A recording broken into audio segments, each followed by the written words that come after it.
নবনির্বাচিত মার্কিন president Donald ট্রাম্পকে দেখে ইউএসএ ইউএসএ স্লোগান দিতে থাকেন সমবেত সবাই। একে একে সবাই ভূয়সী প্রশংসা করেন তার। স্থানীয় সময় বৃহস্পতিবার যুক্তরাষ্ট্রের নিউ ইয়র্ক স্টক এক্সচেঞ্জে টাইম ম্যাগাজিনের বর্ষসেরা ব্যক্তির পুরস্কার নেয়ার সময় এভাবেই উল্লাস করেন উচ্ছ্বসিত জনতা।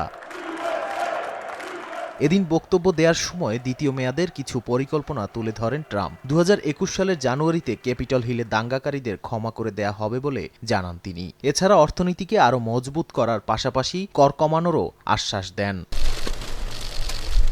টাইমের প্রধান সম্পাদক স্যাম জ্যাকবস পাঠকদের কাছে বার্তায় লেখেন, ট্রাম্পের যেভাবে ঐতিহাসিকভাবে প্রত্যাবর্তন হয়েছে তা এক প্রজন্মেই দেখা যায়। রাজনৈতিকভাবে পুনর্গঠন, প্রেসিডেন্টের পদটিকে নতুনভাবে চেনানো ছাড়াও বিশ্ব দরবারে যুক্তরাষ্ট্রের ভূমিকা পরিবর্তন করার জন্য এবছর ডোনাল্ড ট্রাম্পকে টাইমের বর্ষসেরা ব্যক্তি নির্বাচিত করা হয়েছে।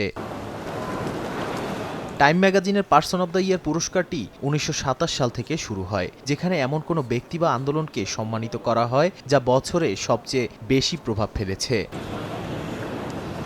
২০১৬ সালেও ট্রাম্পকে পার্সন অব দ্য ইয়ার ঘোষণা করেছিল টাইম ম্যাগাজিন। ২০২০ সালে ডেমোক্রেটিক প্রেসিডেন্ট জো বাইডেন ও ভাইস প্রেসিডেন্ট কমলা হ্যারিসকে পার্সন অব দ্য ইয়ার মনোনীত করেছিল এই সাময়িকী। আর গত বছর এ খেতাব পেয়েছিলেন পপ তারকা টেইলর সুইফট।